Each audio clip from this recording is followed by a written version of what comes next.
오늘 스스로 굳세게 하라라는 제목으로 말씀 나누도록 하겠습니다.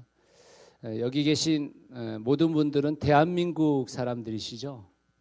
그죠? 혹시 국적이 다른 나라 분이 계세요? 있으신가? 네. 뭐 국적뿐만 아니라 사실 우리가 한국말도 하고 또 한국인처럼 생겼고 아무튼 여기 계신 분들은 다 대한민국 분들인데 대한민국 사람으로서의 특징을 갖고 있는 거잖아요. 그런데 요즘 대한민국 사람들의 특징 중 또 하나가 무엇이냐면 우울하다는 거예요. 우울해도 너무 우울해요. 그럴 수밖에 없는 게 사실 한국 사회 자체가 지금 굉장히 우울한 상황이죠. 2010년부터 2015년까지 5년 동안 우리나라의 우울증 증가율을 조사했는데요. 20대가 41% 이상 우울증이 늘었고 30대가 38%, 40에서 50대가 34%, 그다음에 60대 이상은 56%나 우울증이 늘었다고 합니다. 이렇게 사회 전체가 우울증이 증가하고 있으니까 우리라고 뭐 별 수 있겠어요? 아이부터 어른까지 우울한 사람이 너무 많죠. 우리 한국 사회가 어떤 사회냐면 2002년부터 2017년까지 작년까지 올해도 아마 마찬가지일 거예요. 아직 통계가 안 나왔는데 무려 15년 동안 OECD 국가 자살률 1위 국가입니다. 하루 평균에 몇 명이나 자살할 것 같으세요? 37명이 자살합니다. 우리나라가 한 해 1만 3천 명 정도가 자살합니다. OECD 국가 중에 자살률 2위 국가가 일본인데 일본이 10만 명당 18.7명이거든요. 한국이 1위인데 10만 명당 25.8명입니다. 격차가 장난이 아니에요. OECD 국가 평균이 12명. 우리나라의 10대부터 60대까지 사망률 1위가 자살입니다.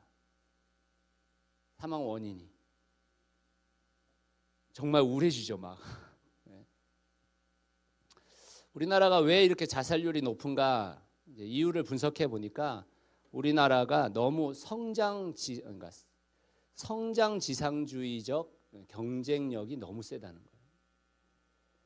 과중한 업무와 급격한 사회 변화에 대한 스트레스가 너무 심하다라는 거예요. 청년 실업률이 증가하고 준비 없는 중년층 퇴직이 이루어지고 가족 해체 등의 원인을 통해서 이런 자살률이 계속 높아지고 있는 상황입니다.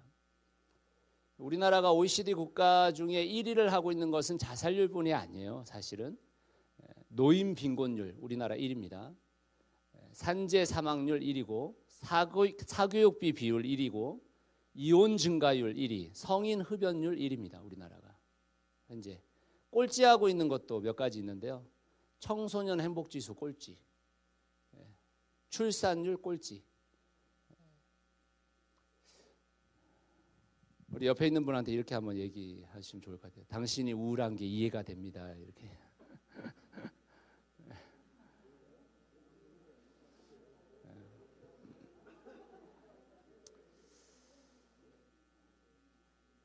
그런데 역사 속에서 지금 대한민국에 사는 우리만 이렇게 우울할까?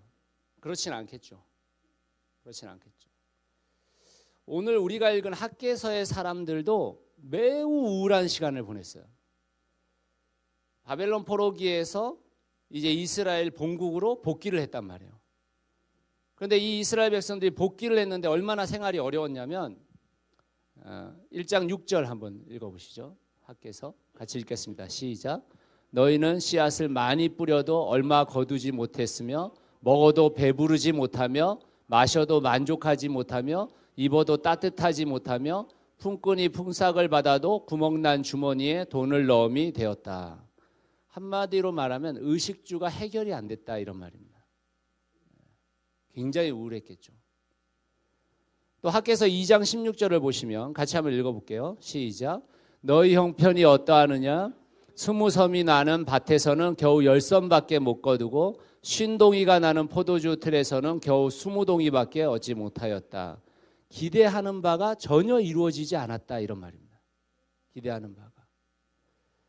그런데 하나님께서 이스라엘 백성들이 이런 형편이 될 수밖에 없는 이유가 뭐냐 이렇게 이야기했었을 때 학개서 1장 3절에서 4절 말씀 이렇게 이야기합니다. 같이 한번 읽어보죠. 시작. 학개 예언자가 주님의 말씀을 받아 전한다. 성전이 이렇게 무너져 있는데 지금이 너희만 잘 꾸민 집에 살고 있을 때란 말이냐. 성전은 짓다가 말았는데 자신의 집만 인테리어 하고 있으니까 그럴 수밖에, 이렇게 얘기하고 있는 거예요. 우리가 생각할 때 별로 연관성이 없어 보이는데. 학개서 1장 9절에는 또 이렇게 얘기해요. 같이 한번 봅시다. 1장 9절 시작. 너희가 많이 거두기를 바랐으나 얼마 거두지 못했고 너희가 집으로 거두어 들였으나 내가 그것을 흩어버렸다. 그 까닭이 무엇이냐? 나 만군의 주의 말이다. 나의 집은 이렇게 무너져 있는데 너희는 저마다 제 집 일에만 바쁘기 때문이다.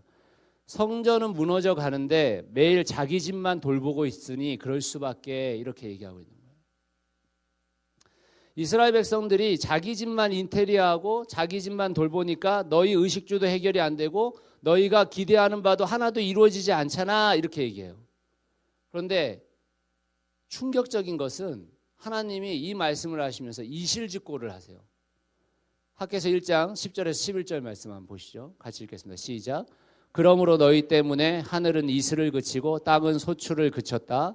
내가 땅 위에 가뭄을 들게 하였다. 산 위에도 곡물과 새 포도주와 기름 위에도 밭에서 나는 모든 것 위에도 사람과 짐승 위에도 너희가 애써서 기르는 온갖 것 위에도 가뭄이 들게 하였다.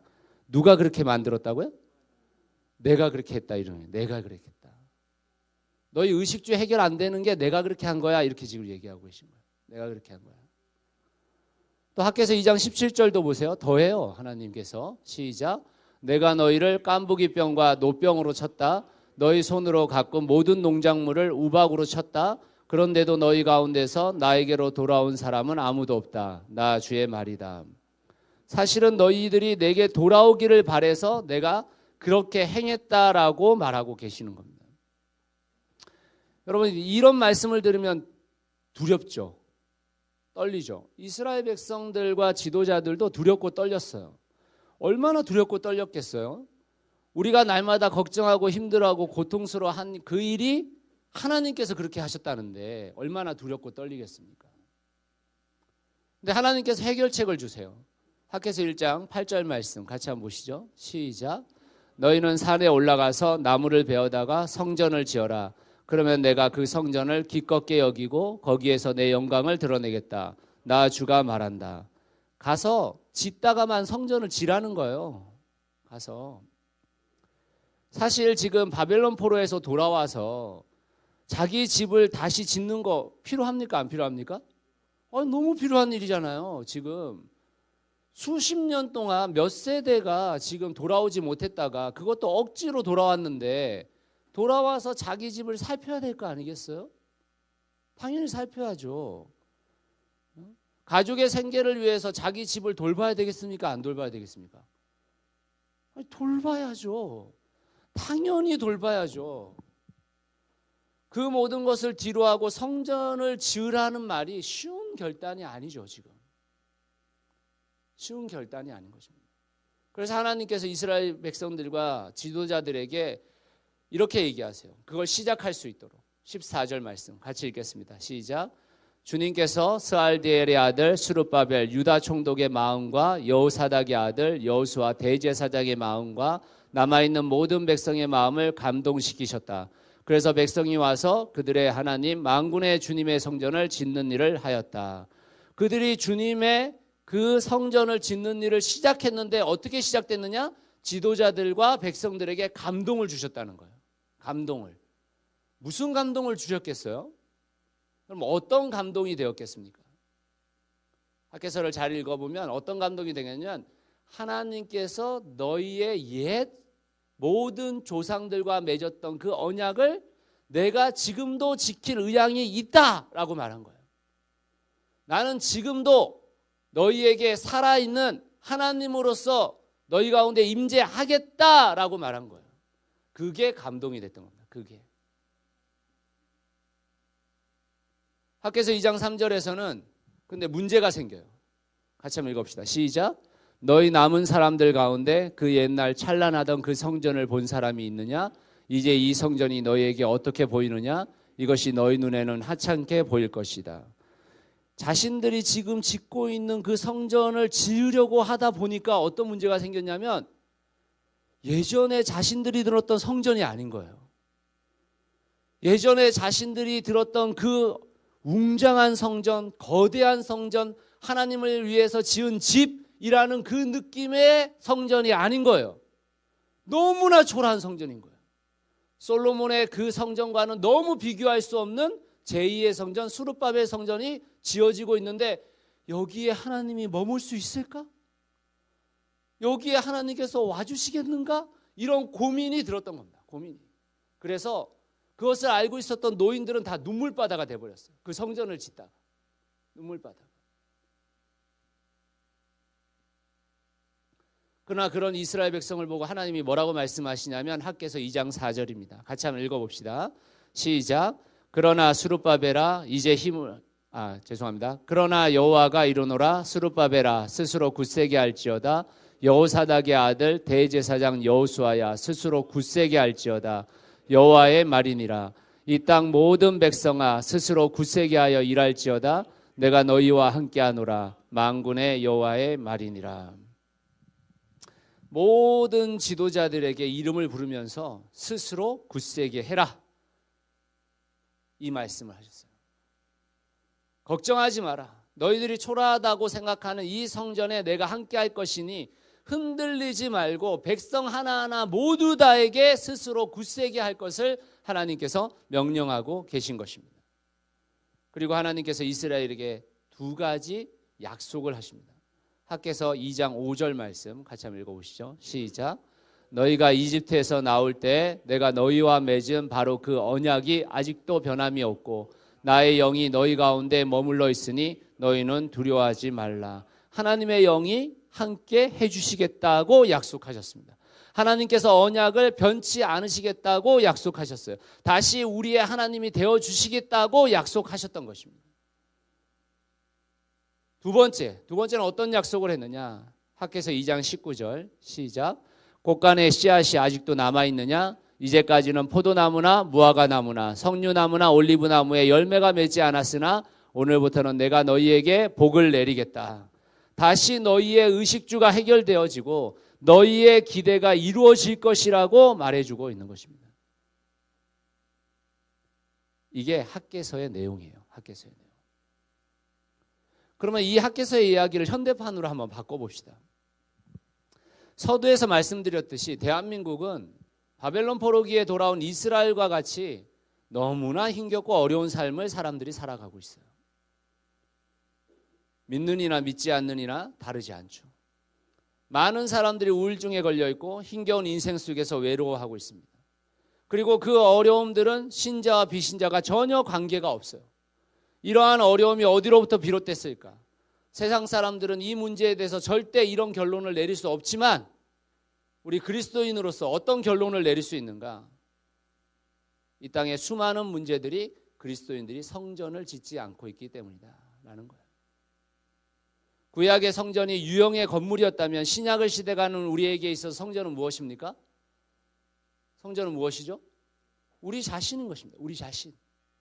다시 말하자면 우리가 우리 자신을 성전답게 살아내지 못하고 있는 것이 우리 자신을 성전으로 세우지 못하는 것이 실제로는 그것의 원인이라는 것입니다. 우리 그리스도인들이 하나님의 말씀대로 살아가는 거룩한 성전이 되었다면 이 사회가 이토록 힘들고 고통스러워졌을까요? 저는 자문해 봅니다. 바벨론 포로기 이후 이스라엘로 돌아온 백성들에게 주어진 사명이 성전을 재건하는 것이라면 지금 이 힘들고 지치는 세상을 살고 있는 우리에게 주어진 사명은 동일하게 우리 안에 성전을 거룩하게 만드는 것입니다. 아멘이십니까?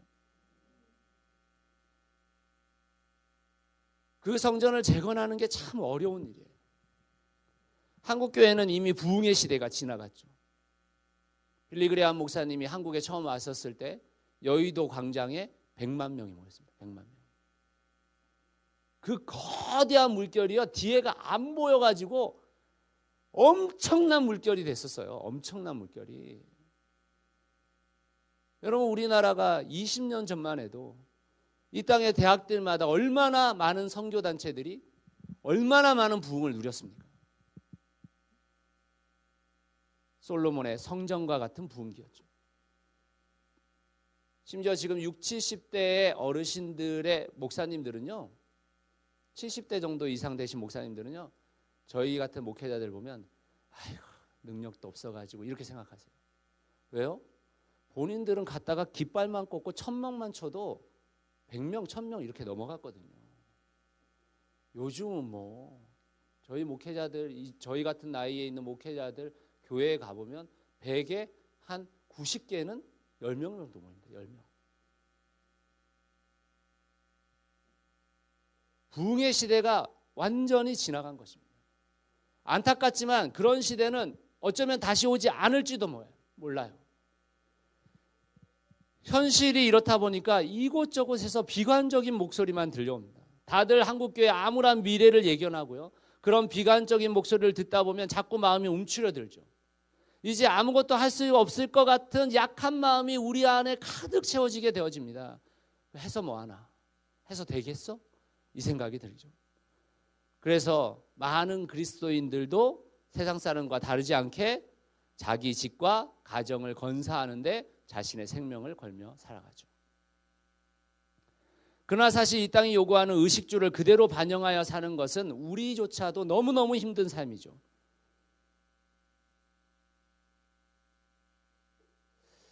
저는 집에 한 달 전쯤에 TV를 들였는데 TV 들인 걸 후회하고 있어요.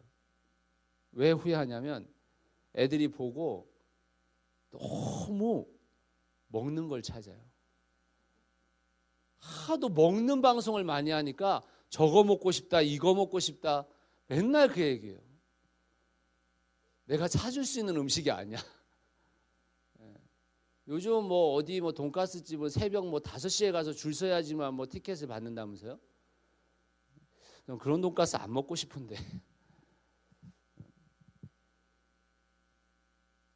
세상이 굴러가는 대로 우리가 살아가려면요 너무 힘들어요. 못 삽니다. 우리가 기대하는 것이 그대로 되는 경우도 거의 없습니다. 우리가 나이가 들고 시간이 지나가면 우리의 생활이 더 좋아질까? 저도 처음 결혼하고 나서 우리가 한 10년쯤 지나면 생활이 더 괜찮아지겠지 이렇게 생각했어요.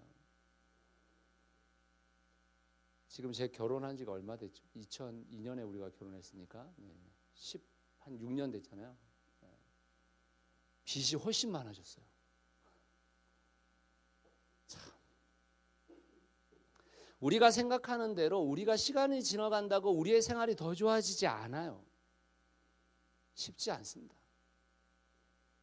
오늘의 이 이스라엘 백성들과 너무 똑같아요. 이제 성전을 재건해야 하죠. 하나님께서 우리와 함께 하시지 않겠습니까? 하나님께서 우리 각자의 심령에 찾아와 주시지 않겠어요? 우리의 성전을 재건하려고 할 때 하나님께서 우리와 함께 해주시지 않겠냐 말입니다. 하나님께서 우리를 모두 성전 삼아 주셨는데 우리가 다시 이 성전을 재건하려고 할 때 하나님께서 우리의 성전 재건을 돕지 않으시겠냐고요. 하나님께서 반드시 도우실 것입니다. 하나님께서 우리가 만약 성전 재건을 다시 시작할 때 비로소 우리의 삶 가운데서 우리가 그렇게 걱정하는 의식주와 우리가 그렇게 기대하는 그 모든 것들조차도 하나님이 이루시겠다고 약속하고 계신 것입니다. 그게 바로 학개서예요. 학개서. 지금의 이 시대에 솔로몬의 성전과 같던 이 땅의 부흥기는 지나갔을지 모르지만 제2의 성전인 수르바벨 성전과 같은 부흥기를 우리 스스로 굳건하게 만들어 가야 하는 것입니다. 그러므로 우리 모두 다가 성전을 세워야 하는 것입니다. 성령님께서 주인 되신 성전을 다시 재건해야 합니다. 먼저 우리 각자가 스스로 굳건하게 서야 합니다. 그리고 성전된 우리 모두가 예수 그리스도를 머리로 삼은 교회를 이뤄가야 하는 것입니다. 부흥의 시대를 산다는 것은 굉장히 신나는 일이겠죠. 감사한 일이겠죠. 그러나 교회 역사를 보면 부흥의 시대에만 있었던 것은 아니죠. 오히려 그렇지 못한 시대가 더 많았습니다. 그런데 부흥의 시대가 끝나고 비관적인 전망이 득세하는 시대에도 여전히 어두운 시대를 밝히는 햇불과 같은 교회와 성도들이 있었던 것입니다. 비록 예전처럼 폭발적인 부흥과 숫자적 성장은 경험하지 못할지라도 스스로 굳세게 하라는 주님의 말씀을 붙잡고 다시 한번 믿음의 용기를 내서 일어서야 하는 것입니다. 부흥의 시대의 역동적인 복음의 역사를 경험하는 것 참 감사하고 귀한 일이지만 저는 더 귀한 일이 무엇이라고 생각하냐면 부흥의 시대가 끝난 시대에도 여전히 그 부흥을 기대하고 그 자리를 지켜내며 스스로 자신을 굳세게 하는 자들이 훨씬 더 귀하고 감사한 분들인 것입니다. 여전히 주님의 교회를 섬겨야 할 신실한 사람들이 필요할 때입니다. 어쩌면 더 귀한 사명을 감당할 시대인지도 모릅니다. 그러므로 사랑하는 성도 여러분, 낙심하지 마시고 다시 한번 스스로 마음을 굳세게 하고 일어서서 하나님 나라의 동력자가 되어 주님의 몸된 교회를 건강하게 함께 세워갈 수 있는 우리가 모두가 될 수 있기를 간절히 바랍니다. 제가 자주 이 말씀드렸지만 저는 2019년이 저희 교회의 제2의 개척이라고 생각하고 있습니다. 그래서 저희 교회는 저 혼자 생각한 건데 2019년부터 다시 모두 다가 개척 멤버가 되면 됩니다. 다시 개척 멤버가 우리가 돼서 주님 안에서 함께 교회를 세워나고 교회 비전을 세우고 주님 안에서 성도가 성도를 함께 사랑하고 함께 의지하고 함께 세워주면서 정말 건강한 교회가 무엇인가 우리 함께 고민하고 주님 앞에서 함께 걸어갈 수 있게 되기를 바랍니다. 학개서 2장 4절 말씀을 세 번역으로 한번 제가 읽었으면 좋겠어서 개역개정에서는 스스로 굳세게 하라라고 표현했는데 세 번역은 굉장히 그냥 간단하게 표현했어요. 그렇지만 이 말이 저희들에게 위로가 될 거라고 믿습니다. 같이 한번 읽겠습니다. 시작. 그러나 스룹바벨아 이제 힘을 내어라. 나 주의 말이다.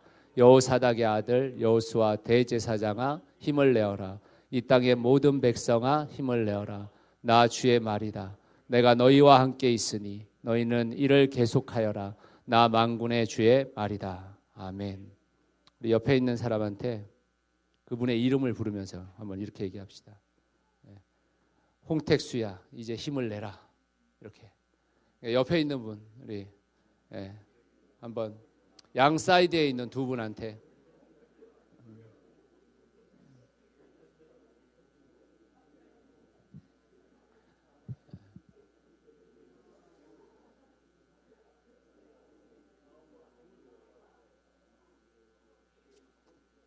우리 사랑하는 성도 여러분 모두 다 힘을 내시길 바랍니다. 저도 힘을 내서 함께 또 교회를 세우는 데 최선을 다해 섬기도록 하겠습니다. 2019년이 저희 교회에 정말 하나님께서 주시는 그 놀라우신 은혜로 말미암아서 모두 다 힘을 얻는 귀한 교회가 되기를 예수 그리스도의 이름으로 축원합니다. 우리 함께 기도하겠습니다.